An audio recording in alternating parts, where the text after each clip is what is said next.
நமச்சிவாய வாழ்க. ஏப்ரல் மாதத்தில் ரிஷபராசிக்காரர்களுக்கு எவ்வாறு இருக்கிறது என்பதை பற்றி பார்க்கலாம். ரிஷபராசிக்காரர்களுக்கு ஏப்ரல் மாதத்தில் தொழில் சார்ந்த அமைப்பு எவ்வாறு இருக்கிறது?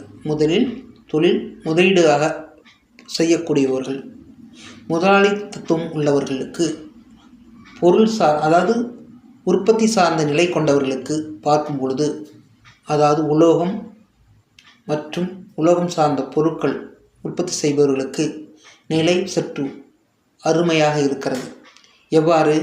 இரும்பு, தாமிரம், தங்கம் மற்றும் அதை சார்ந்த வைத்து தொழில் செய்பவர்களுக்கும், அல்லது பருத்தி நூல் உற்பத்தி செய்பவர்களும், ஆடை சார்ந்த உற்பத்தி செய்பவர்களுக்கும் நன்றாக இருக்கக்கூடிய நிலை ஏற்படுகிறது. தொழிலாளர்களுடைய ஒத்துழைப்பு இருக்கிறது. பொருளாதாரம் அதாவது உற்பத்தி செய்த பொருள் தேக்க நிலை இல்லாமல் இருக்கிறது. ஆர்டர்கள், அது வெளியிலிருந்து வரக்கூடிய ஆர்டர்கள் நிரம்ப பெறுகிறது. சற்று உயர்வான மாதமாக பார்க்கப்படுகிறது. இந்த மாதம் இவர்களுக்கு நிரம்ப கிடைக்கக்கூடிய மாதமாக பார்க்கப்படுகிறது. அடுத்தது விவசாய உற்பத்தி. விவசாய உற்பத்தியின் வரும் பொழுது அவர்களுக்கு மிகவும் அற்புதமான காலம். இயற்கை சார்ந்த உபாதைகள் இல்லை. உற்பத்தி செய்த பொருட்களுக்கு உரிய விலை கிடைக்கிறது. சேதாரம் இல்லை போன்றவை நிலை ஏற்படுகிறது.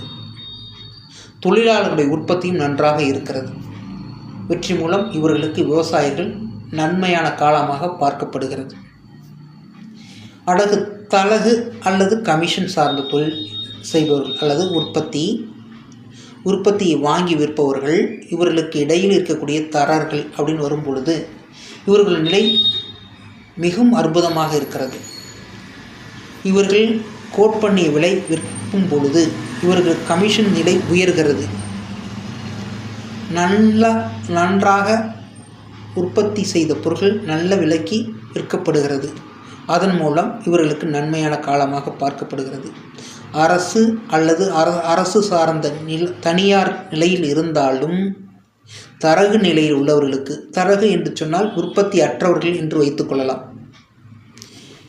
எல்ஐசி மற்றும் ஆஃபீஸில் அதாவது உற்பத்தி அல்லாமல் இதற்கு உற்பத்திக்கும் வியாபாரத்துக்கும் இடையில் இருக்கக்கூடிய வரி விதிப்பு போன்றவைகள் செய்பவர்களுக்கும் இது நன்மையான காலமாக பார்க்கப்படுகிறது. அரசு சார்ந்த நிலையில் இருப்பவர்களுக்கு ஊதிய உயர்வாகவும் சற்று அதிகமான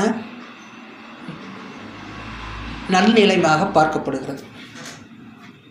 அடுத்ததாக இதில் வேலை செய்பவர்கள், இந்த நிறுவனத்தில் வேலை செய்பவர்கள் அவர்கள் எப்படி என்றால், உற்பத்தி சார்ந்த நிலையில் வேலை செய்பவர்கள், உலோகம் சார்ந்த பொருள்களில் வேலை செய்பவர்களுக்கு சற்று அதிகமான நிலையை, நல்ல வருமானத்தை தரக்கூடிய அமைப்பாகவும், முதலாளிகள் பாராட்டக்கூடிய அமைப்பாகவும், கமிஷன் அதாவது பார்த்திங்கன்னா இன்கிரிவிட்டி அதாவது வேலை செய்ததற்கு ஊக்கத்தொகையாக பணம் பெறக்கூடிய அமைப்பு ஏற்படுகிறது.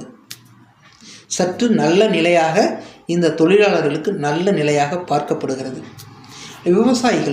விவசாயிகளுடைய இடத்தில் வேலை செய்பவர்கள் ஒரு மிகவும் அற்புதமான காலம். பால் உற்பத்தி, மீன், இறால் போன்றவை மற்றும் விவசாய பொருட்களில் வாங்கி விற்றல் அவர்களுக்கு வேலை செய்பவர்கள் அதிக ஊதியத்தை பெறுகிறார்கள். நல்நிலையாக பார்க்கப்படுகிறது இந்த ரிஷபராசிக்காரர்களுக்கு. சரி,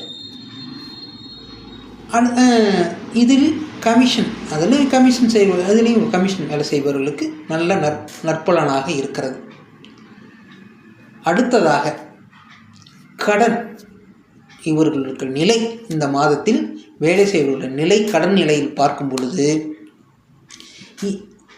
போனமாக தடுமாறிய நிலை இல்லாமல் இந்த மாதம் ஈஸியாக இஎம்ஐ போன்றவை கடனை செலுத்தக்கூடிய அமைப்பு இருக்கிறது. சற்று சுணக்கமில்லாத நிலையாகவும் பார்க்கப்படுகிறது. குடும்ப உறுப்பினர்களுக்கு நோய் சார்ந்த அமைப்பு ஏற்படுபவர்களுக்கு நோய்க்கான செலவின செய்யக்கூடிய அமைப்பாக பார்க்கப்படுகிறது. தடை தாமதத்தை இருந்தாலும் சற்று வெற்றிகரமாக முடித்து காட்டி இருக்கக்கூடிய அமைப்பாக இருக்கிறது. தடை இருக்கிறது, தடையை வெற்றி பெறுகிறீர்களா என்ற வெற்றி பெறுகிறீர்கள். இதன் மூலம் நல்நிலையாக பார்க்கப்படுகிறது. சரி, இந்த குடும்பத்தில் இருக்கக்கூடிய உறுப்பினர்கள் வாக்கு, தனம் இவற்றையெல்லாம் பார்க்கும் பொழுது கொடுத்த வாக்கை காப்பாற்றுவீர்களா என்று சொன்னால் நல்நிலையாக காப்பாற்றக்கூடிய நிலை ஏற்படுகிறது. தனம் வருவதன் மூலம் அங்கு நிலைப்படுகிறது. ஆகவே நல்நிலையாக ஒரு மாதமாக பார்க்கப்படுகிறது. அதாவது குடும்ப இல்லத்தரசிகள் என்று பார்க்கும் பொழுது அவர்களுக்கு குதூகலமான வாழ்க்கை, மங்களகரமான நிகழ்ச்சிகளுக்கு கலந்து கொள்ளக்கூடிய அமைப்பு ஏற்படுகிறது. மிகவும் பிரகாசமாக இருக்கக்கூடிய நிலையாக பார்க்கப்படுகிறது.